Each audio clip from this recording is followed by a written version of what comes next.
시편 23편의 시작은 이렇게 되지요. 여호와는 나의 목자시니 내게 부족함이 없으리로다. 아멘. 우리말 성경은 좀 긴 듯한 문장인데요. 원문 히브리어는 단순합니다. 오늘 이 화면에 설교 제목 밑에 나와 있는 글자가 히브리어인데요. 히브리어는 왼쪽에서 오른쪽이 아니라 오른쪽에서 왼쪽으로 읽고요. 앞에 나오는 문장은 에흐살 로이 아도나이라고 읽습니다. 딱 네 어절인데요. 에흐살 로는 뭐뭐 때문에 부족하지 않다, 부족하지 않을 것이다 라는 앞으로 일어날 일에 대한 미래 시제를 뜻합니다. 그리고 아도나이는 주라는 뜻이고요. 그리고 로이라는 단어는 목자, 내 목자, 나의 목자, 내 목자라는 뜻입니다. 그러니까 이 원문을 직역하면 1절은 한글 성경에는 여호와는 나의 목자시니 내게 부족함이 없으리로다 라고 번역이 되었지만 그냥 직역하면 주는 내 목자, 부족함이 없을 것이다. 이런 시적인 문구가 되는 것이지요. 여러분, 하나님이 우리의 목자가 되시는 줄 믿습니다. 아멘. 여러분, 하나님이 목자가 되신다는 것에는 중요한 전제가 따르는데요. 목자가 있으려면 뭐가 있어야 되죠? 기르고 치는 양이나 가축들이 있어야 되겠죠. 하나님의 양은 인간입니다. 목자이신 하나님의 양은 인간입니다. 성경 말씀 이사야 40장 11절 말씀에 보면요. 그는 목자같이 양떼를 먹이시며 어린 양을 그 팔로 모아 품에 안으시며 젖먹이는 암컷들을 온순히 인도하시리로다. 이렇게 말씀하고 있습니다.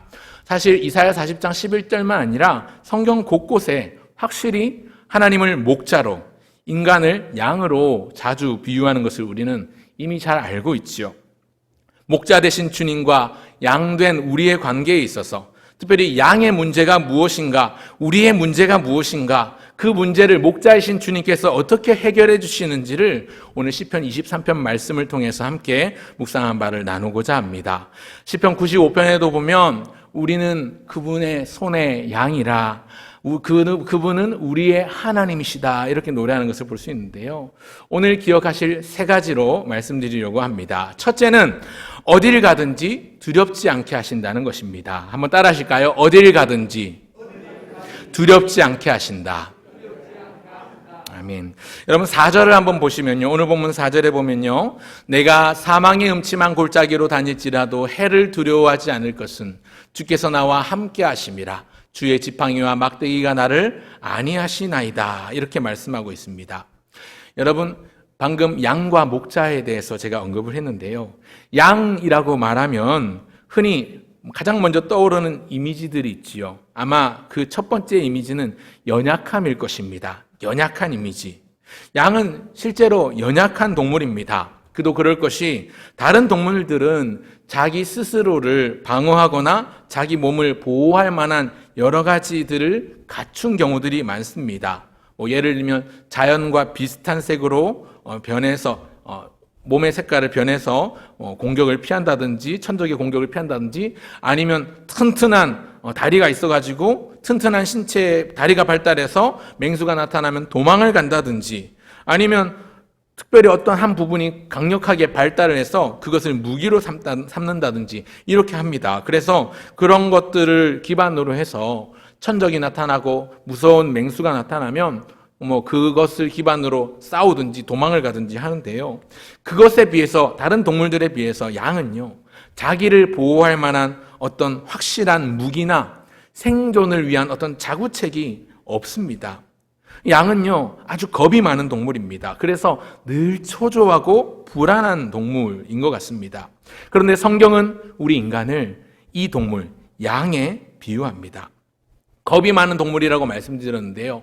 겁도 겁인데 양이 가진 치명적인 결함이 하나 있습니다. 그게 뭐냐면 여러분 양은요. 다른 동물들에 비해서 방향 감각이 떨어지고 지각 능력이 없습니다. 그래서 우리가 주변에서 잘 만나는 개나 고양이 같은 동물은요. 바깥에 두어도 또 길 잃어버려도 반드시 자기 집이나 주인을 찾아오지요. 킁킁거리면서 코가 발달해서 이렇게 냄새를 맡고 찾아오기도 하고 항상 주인이 다니던 동선을 기억하고 진짜로 따라오기도 하고 그러는데 양은요. 방향 감각이 떨어지고 여타 다른 동물에 비해서도 상황을 파악하는 인지 능력이 떨어집니다. 그러니까 영화 같은 데 보면 아마 양들이 많이 나오는 영화 같은 걸 보면요. 항상 보면 울타리가 쳐져 있는 배경이 나오거나 아니면 그 양떼를 모는 양모리 개나 이런 다른 짐승들이 있습니다. 양을 몰아주는 개나 이런 것들이 있죠. 그래서 양이 참 겁도 많고 인지 능력이 떨어진다는 게 양이 가진 치명적인 약점입니다. 한마디로 답답하고 갑갑한 동물이 양인데요. 한 1년 전쯤에 TV 동물농장에서 영상 하나가 나온 게 있었는데 최근에 제가 유튜브를 보다 보니까 그게 떠서 너무 흥미로워서 영상을 잠깐 준비했습니다. 얼마나 양이 답답한 동물인가를 잘 보여주는 대목인 것 같습니다. 한번 영상 20초짜리 영상인데요. 한번 띄워주시겠습니까? 예, 양이 수렁에 빠져서 열심히 잡아 끌고 있습니다. 꺼냈어요. 양을 꺼냈는데 양이 기뻐서 또 빠졌습니다. 이 양을 어떻게 할까요? 감사합니다. 여러분, 양이 얼마나 답답한 동물이냐면요. 이렇게 수로에 빠져 있는 양을 겨우겨우 힘들게 빼줬더니 양이 기뻐서 막 폴짝폴짝 뛰면서 다시 또 수로에 빠지는 거예요. 그만큼 방향 감각이나 인지 능력이 떨어지는 동물이 양입니다. 그런데 여러분, 성경은 우리를 이렇게 양에 비유합니다. 우리 인생이 그렇다는 것이죠. 이사야 53장 6절에 보니까 말씀하시기를 우리는 다 양 같아서 그릇 행하여 각기 제 갈 길로 갔거늘 여호와께서는 우리 모두의 죄악을 그에게 담당시키셨도다. 우리 인간이요 다 양 같다고 말씀합니다. 그래서 각기 엉뚱한 길로 가는 겁니다. 여러분, 우리 인생이 가진 큰 문제는요 방향 감각을 상실했다는 거예요. 방향 감각이 제대로 준비되지 않았다는 겁니다. 그러다 보니까 자주 사망의 음침한 골짜기를 지나곤 합니다. 여러분, 우리 인생은요 푸른 초장, 쉴만한 물가에 머물기도 하지만 가만히 놔두면 가지 말아야 할 위험한 곳, 가면 안 되는 위험한 곳도 가는 것이지요. 그 위험한 곳이 오늘 본문의 표현대로라면 사망의 음침한 골짜기입니다. 본문 4절을 보시면요, 이 4절에 나오는 사망의 음침한 골짜기의 원래 원문의 뜻은 깊은 어둠의 골짜기, 깊은 어둠의 계곡이라는 뜻인데요. 이 시편 23편의 배경이었던 시대적인 배경에 당시 이스라엘 땅을 한번 생각해 보면 가장 높은 고지대에는 도시가 있습니다. 바로 예루살렘입니다. 예루살렘은 해발 꽤 높이가 되는 고지대입니다. 그리고 그 지역의 제일 낮은 장소는 바로 사해 바다입니다. 실제 해수면보다 낮아서 낮은 지역이고 그래서 염분이 빠지지 않아서 사해, 염해라고도 하지요.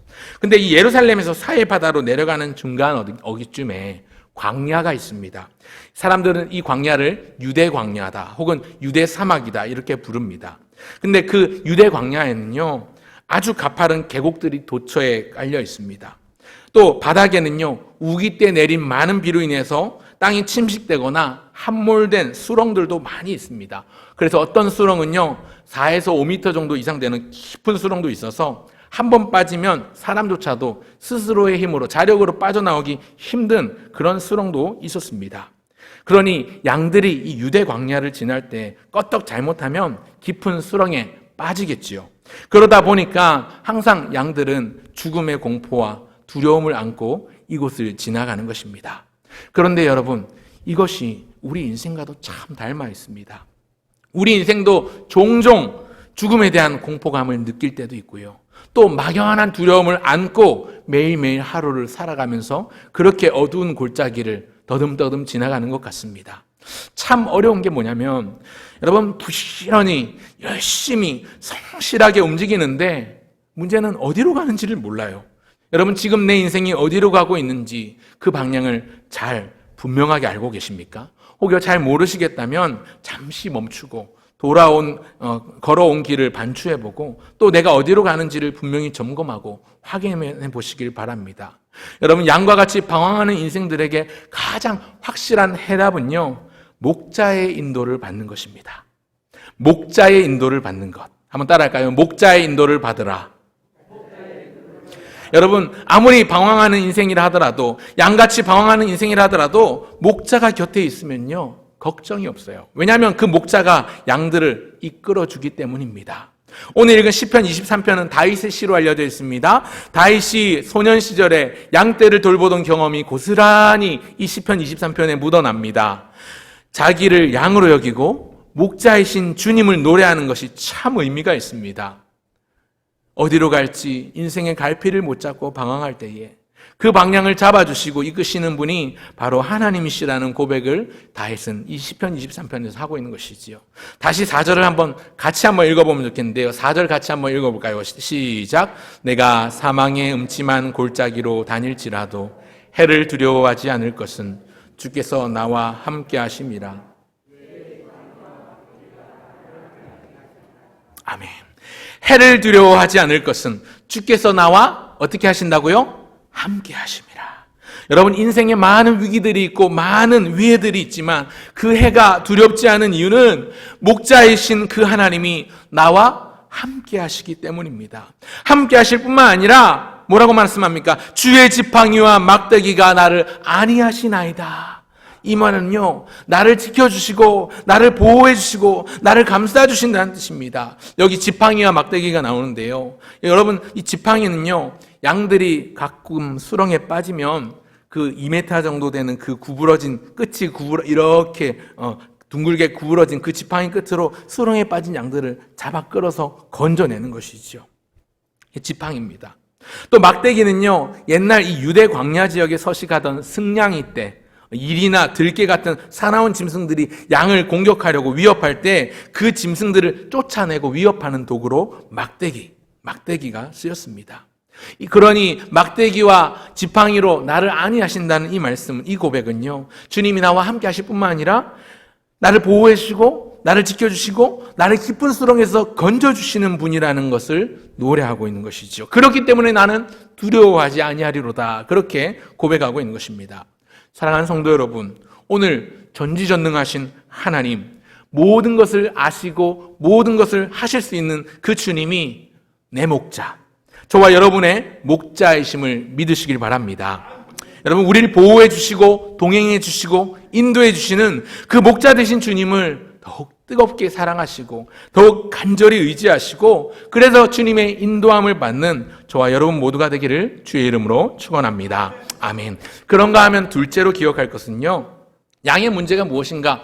여러분, 인생의 궁극적인 문제를 해결해 주신다는 것이 둘째인데요, 한번 따라 하시면 좋겠습니다. 인생의 궁극적인 문제를 어떻게 하신다고요? 해결해 주신다. 여러분, 인생의 궁극적인 문제를 해결해 주시는 분이 목자 되신 우리 주님입니다. 여러분, 2절 다 같이 한번 보실까요? 2절 다 같이 한번 읽겠습니다. 시작. 그가 나를 푸른 풀밭에 누이시며 쉴 만한 물가로 인도하시는 도다. 아멘. 여러분, 예수 믿는 사람이나 예수 믿지 않는 사람이나 신불신간에 인생의 궁극적인 문제는 아마도 잘 먹고 잘 사는 것, 건강하게 사는 것일 것입니다. 2절에 푸른 풀밭과 쉴만한 물가가 나오는데, 이 푸른 풀밭과 쉴만한 물가는 양들이 머물기에 최적의 장소, 좋은 장소입니다. 뜯어먹을 좋은 풀들이 있고 또 물이 있는데, 단순히 풀과 물만 있는 게 아니라, 단순히 먹고 마시는 곳이 아니라 양들이 건강해지는 장소가 푸른 초장, 푸른 풀밭과 쉴만한 물가입니다. 양이라는 동물의 이미지가 연약함이라고 말씀드렸는데, 또 다른 이미지가 있다면 아마 아주 깨끗하고 순결한 동물이라는 점을 아마 떠올릴 수 있을 것입니다. 여러분, 실제로 양을 보신 적이 있으십니까? 아마 보셨을 건데요, 양을 실제로 가까이서 보면요, 그렇게 깨끗하지 않습니다. 양은요, 쉽게 더러워지고 더럽혀집니다. 어떤 양들은요, 지독한 냄새, 악취가 나기도 합니다. 왜 그러냐면, 여러분, 양은 털이 많지 않습니까? 제때제때 털을 깎고 밀지 않으면 그 냄새가 더 심해지고요, 털 사이에 생겨나는 그 각종 세균과 곰팡이들 때문에 벌레도 많이 엉겨붙곤 합니다. 여러분, 우리가 생각하는 책에서 보는 그런 양 모습 말고요, 털이 새하얗게 몽글몽글한 그런 털이 아니라 실제 양을 보면 냄새도 많이 나고요, 특별히 근동 지역에 있는 양들은 더 심하지요. 더운 지역이니까요. 여름철에 더 쉽게 더럽혀지는 것이지요. 벌레들, 파리나 여러 벌레들이 활개를 치고, 특히 이 중동 지역에 있는 파리나 벌레들은요, 지독해서 각종 사람에게 피부 질환이나 여러 질병을 유발하기도 하는데 그 병들이 가축에게도 옮겨가는 것이지요. 그러다 보니까 광야를 지나가다가 상처가 생기면 고통스러워하는 양떼들을 위해서 목자들은 항상 병을 하나 준비합니다. 이 병에는요, 기름을 담습니다. 올리브 감람류 가운데서 특별히 특수한 약용으로 쓰는 기름을 병에 넣어서 항상 휴대하고 다닙니다. 양들이 상처가 나고 그 부위가 더럽혀지면 그 부위가 감염되면 더 아파서 괴로워지고 또 2차, 3차 다른 병에도 감염될 수 있기 때문에 그 기름을 문질러서 바르고 마사지를 해줍니다. 목자가요. 또 심각한 큰 상처가 난 양들은 아예 그 상처 부위에다가 그 기름을 담그거나 아니면 기름을 붓기도 합니다. 그러면 회복이 훨씬 빨리 진행된다는 것이죠. 오늘 본문 5절을 보시겠습니까? 5절을 같이 한번 읽겠습니다. 시작. 주께서 내 원수의 목전에서 내게 상을 차려주시고 기름을 내 머리에 부으셨으니 내 잔이 넘치나이다. 여러분 5절만 따로 떼놓고 5절만을 놓고 보면 무슨 잔치가 벌어진 것 같아요. 잔치의 이미지죠. 원수의 목전에서 내게 상을 베푸신다? 상을 차려주신다는 것은요, 오늘 새벽에 목사님께서 장습시 언급하셨는데 여러분 원수를 이기고 승리의 잔치를 열었다는 것이지요. 그런데 여러분 5절 중간에 있는 표현이 나옵니다. 머리에 기름을 부으셨다라고 나옵니다. 그죠? 예전 개역 한글 성경에 보면 기름을 바르셨다라고 나오는데요. 중요한 의미가 있습니다. 여러 가지 중요한 의미가 있는데 말씀드린 것처럼 양의 몸에 기름을 바르거나 붓는 것은 그 양이 아프거나 상처가 나서 다쳤을 때 빨리 나으라고, 또 벌레나 세균의 또 감염을 막아서 또 다른 질병을 예방하는 차원인데요. 이것은 1차적으로는 주님이 양들의 건강을 지켜주시고 양들을 고쳐주시고 회복시켜주신다, 이런 의미가 있죠. 주님이 우리의 육신의 연약함을 회복시켜주시고 지켜주신다는 의미가 있는데요. 여러분 만약에 우리 영혼이 상처를 입고 더러워진다면 어떻게 될까요? 여러분 우리 하나님은요, 인간의 육체 이상으로 우리의 영혼에도 관심이 있으십니다. 그분은 3절에 나온 것처럼 내 영혼을 소생시키시는 분이십니다. 우리 육체를 위해서 바이러스와 세균을 없애야 한다면, 육체의 건강을 위해서 나쁜 바이러스와 세균을 없애야 한다면 우리의 영혼을 위해서 없애야 될 바이러스가 있으니 그 바이러스의 이름 바로 죄입니다. 우리의 영혼을 위해서는 죄를 없애야 합니다. 왜냐하면 죄가 우리의 영혼을 더럽히고 우리의 영혼을 아프게 하고 병들게 하기 때문에 그렇습니다. 하나뿐인 독생자 예수님을 세상에 보내신 이유도 바로 우리의 죄 문제 때문이죠. 말씀드린 것처럼 인생의 궁극적인 목적이 잘 먹고 잘 살고 오래 사는 것, 건강하게 사는 것이라고 말씀드렸는데 사실은 더 궁극적인 문제는 바로 이 죄의 문제입니다.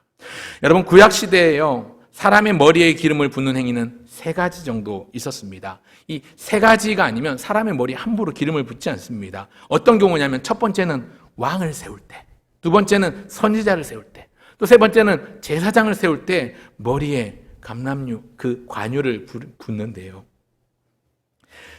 여러분 왜 제가 이 얘기를 꺼내냐면 머리에 기름을 붓는다는 표현이 오늘 5절의 중간에 나오는데, 여러분 다윗을 왕으로 세울 때에 사무엘이 그의 머리에 기름을 부었습니다. 그리고 그 다윗의 후손으로 오신, 말씀대로 약속대로 오신 우리 예수님이 이 땅에 오셨는데, 예수님은 우리의 영원한 대제사장이시고 선지자이시고 전능한 왕이 되십니다. 요한일서 1장 7절에 보니까 이런 말씀이 있습니다. 그가 빛 가운데 계신 것 같이 우리도 빛 가운데 행하면 우리가 서로 사귐이 있고 그 아들 예수의 피가 우리를 모든 죄에서 깨끗하게 하실 것이요. 여러분 죄를 범한 우리는, 죄로 인해서 더럽혀진 우리는 하나님의 저주와 심판 아래 죽음을 피할 수 없었고 죽음을 이길 수도 없었습니다. 그런 우리를 사랑하신 하나님의 그 아들 예수님의 피로 우리를 모든 죄에서 깨끗게 하셨고 그 죽음을 이기게 하셨습니다. 내가 받아야 될 심판과 저주를 예수님은 대신 받으셨고 십자가에 달리셨습니다. 내가 찢겨야 될 그 살을 예수님은 친히 찢겨주셨고 내가 쏟고 흘려야 그 물과 피를 대신 쏟아주셨습니다. 우리의 궁극적인 문제, 죄 문제를 해결하시고자 말씀대로 약속대로 다윗의 후손으로 오신 것이죠. 여러분 오늘 보니까 앞에 뭐가 달라졌죠? 저 뒤에 성찬상이 보이죠? 여러분 성찬은요 바로 예수님의 살과 피를 기억하고 기념하고 잊지 않기 위한 장치입니다. 주님이 쏟으신 그 피를 우리는 거룩한 피요, 보배로운 피, 그래서 보혈이라고 부르지요. 우리는 그 피로 인해서 죄사함을 받고 깨끗함을 얻어서 새로운 삶을 살게 되었습니다. 우리의 죄가 주홍 같을지라도, 우리 허물이 진홍같이 붉을지라도 하나님의 아들 예수님의 흘리신 그 십자가의 피로 우리는 나음을 입고 깨끗함을 얻었습니다. 죄인인데 죄인이라 하지 않고 의인이라 칭해 주시는 것이죠. 죄가 많은 인간인데 죄 없다 해 주시는 것이지요. 누구 때문에요? 예수님 때문에. 그리고 예수님이 흘리신 그 보혈 때문에 그렇습니다. 그런데 여러분, 예수님이 그 보혈을 흘리시기 직전, 예수님이 십자가에 달리시기 직전에 제 아들과 만찬하시기 전에 말씀하셨던 내용이 요한복음 10장 11절에 나오는데 뭐라고 말씀하시냐면요. 여러분, 앞에 구절에 제가 괄호를 넣어놨어요. 괄호 안에 공통적으로 들어가야 될 단어가 하나 있습니다. 뭘까요?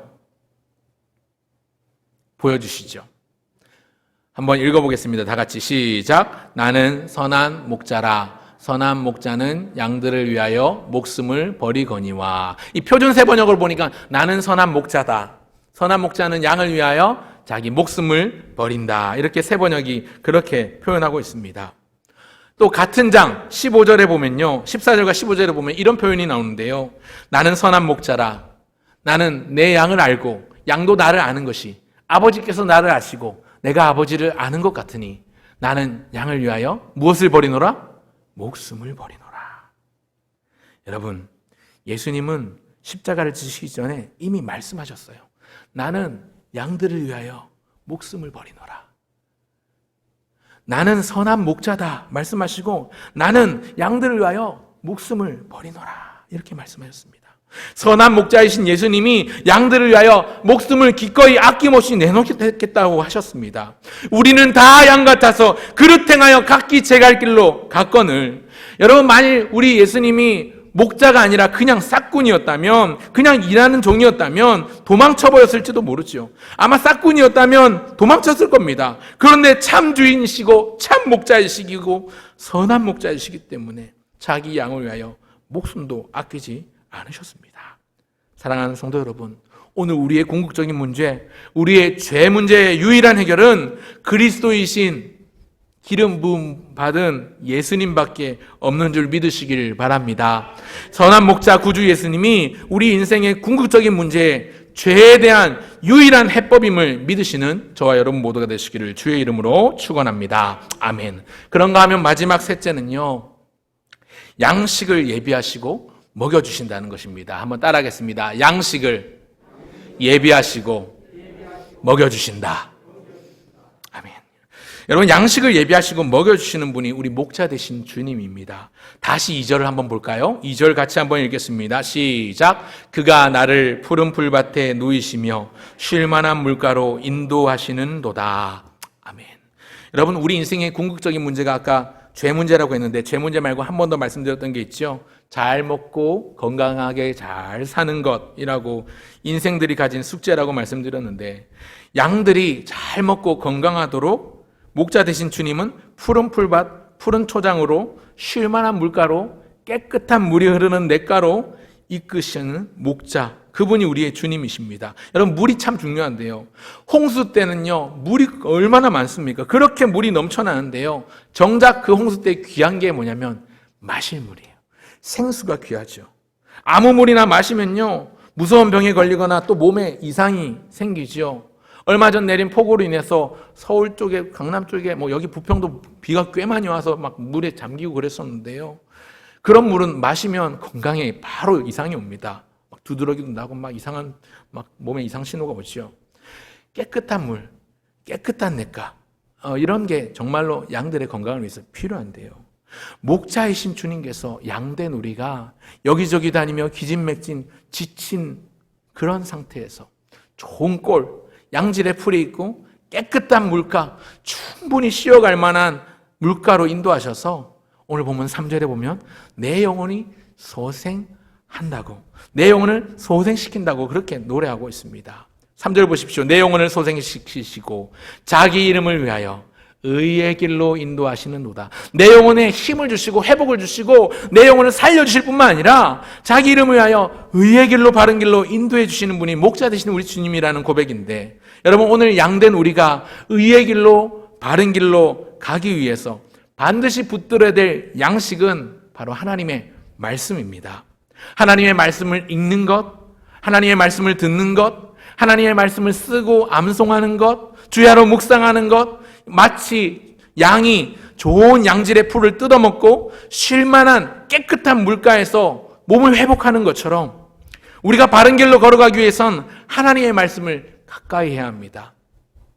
말씀을 가까이 하시는 저와 여러분 모두가 되시길 바랍니다. 미가서 7장 7절에 보면 오늘 새벽에 또 함께 나누었지만 이런 말씀이 있습니다. 오직 나는 여호와를 우러러보며 나를 구원하시는 하나님을 바라보나니 나의 하나님이 귀를 기울이시리로다. 확신에 찬 노래로 선지자가 그 마지막 결말을 장식합니다. 그러면서 어떤 고백을 하냐면 14절에 보니까 이렇게 고백합니다. 같이 한번 읽어보겠습니다. 원하건대 시작. 원하건대 주는 주의 지팡이로 주의 백성 곧 갈멜 속 삼림에 홀로 거주하는 주의 기업의 양떼를 먹이시되 그들을 옛날같이 바산과 길르앗에서 먹이시옵소서. 아멘. 자, 오늘 새벽에 너무 목사님께 감사하고 또 황송했던 게 시편 23편 말씀을 언급해 주셔서 너무 감사하고 또 막 온몸에 소름이 돋았어요. 사실은 새벽에 새벽 기도 때 나와서 너무 큰 은혜를 받았습니다. 제가 설교 준비하고 있는데 딱 오버랩 되는 부분들이 있어가지고, 여러분 미가 선지자는요 하나님이 어떤 분이신지 잘 알았던 것 같습니다. 그러니까 말씀하기를 주의 지팡이로 주의 백성을 지키시고 그 양떼들을 먹이시는 분이라는 것을 너무나도 잘 알았습니다. 그래서 마지막 심판을 예고하고 저주를 예고하고 파멸을 예고하는 동시에 소망의 이유로, 소망의 찬양으로 그 마지막 메시지를 장식하는데, 목자 되시는 그 하나님, 그분이 지팡이로 그 백성을 지키시고 양떼들을 먹이시는 분이라는 것을 잘 알았기에 그렇게 노래하며 간구할 수 있는 것입니다. 다시 오늘 본문 5절로 돌아오시면 좋겠습니다. 5절을 같이 한번 읽어보겠습니다. 시작. 주께서 내 원수의 목전에서 내게 상을 차려주시고 기름을 내 머리에 부으셨으니 내 잔이 넘치나이다. 아멘. 아까 말씀드렸지만 원수의 목전에서 승리의 잔치상을 베풀어 주시는 분이 바로 목자 되신 우리 주님이십니다. 우리는 그분을 떠나서는 아무것도 할 수 없고 우리가 그분을 떠나서는 살 수조차 없습니다. 요한복음 15장 5절에 보면 예수님이 말씀하시지요. 나는 포도나무요 너희는 가지라. 그가 내 안에 내가 그 안에 거하면 이 사람은 열매를 많이 맺나니 너희가 나를 떠나서는 아무것도 할 수 없음이라. 너희가 나를 떠나서는 너희가 아무것도 할 수 없습니다. 우리 주님이 말씀하십니다. 여러분 구약성경 스가랴서에 보면요 목자를 치면 양들이 흩어질 것이다 했는데요, 여러분 신약시대 목자 되신 예수님을 사람들이 잡아가서 치고 신문하고 고문하고 할 때 그를 따르던 제자들, 양들이죠. 제자들은 모두 다 주님을 버리고 흩어져 도망쳤습니다. 목자를 치니까 양들이 흩어진 거지요. 한순간에 목자를 잃은 양들은요, 그 제자들은요, 아무것도 할 수 없는 무기력의 상태, 무능력의 상태가 돼버립니다. 그저 겁이 많아 벌벌 떨며 두려워하는 길 잃은 양처럼 돼버린 것이지요. 오늘 우리가 길 잃은 양처럼 방황하지 않고 그 흩어진 제자들처럼 두려워하지 않으려면 목자 되신 주님께 꼭 붙어 있어야 합니다. 여러분 목자이신 주님의 인도함을 받아야 합니다. 마지막 6절을 같이 읽겠습니다. 6절 같이 읽겠습니다. 시작. 내 평생의 선하심과 인자하심이 반드시 나를 따르리니 내가 여호와의 집에 영원히 살리로다. 아멘.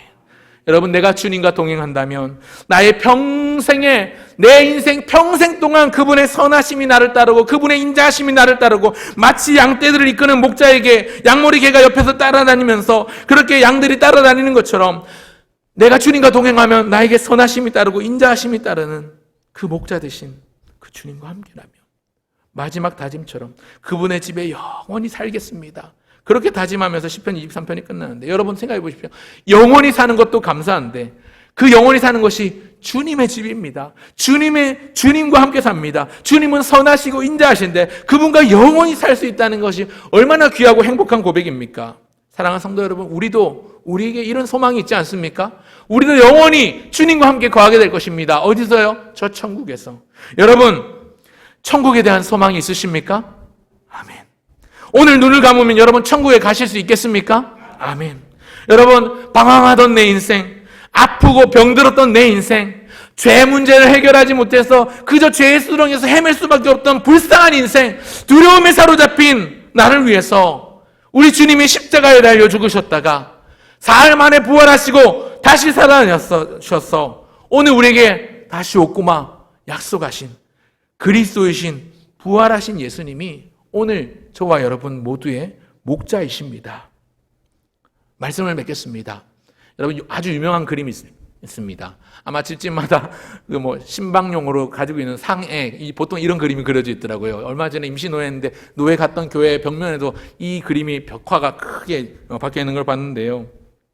목자 되신 우리 주님, 우리는 양인데 그분은 우리의 하나님이요 우리는 그의 손의 양이라.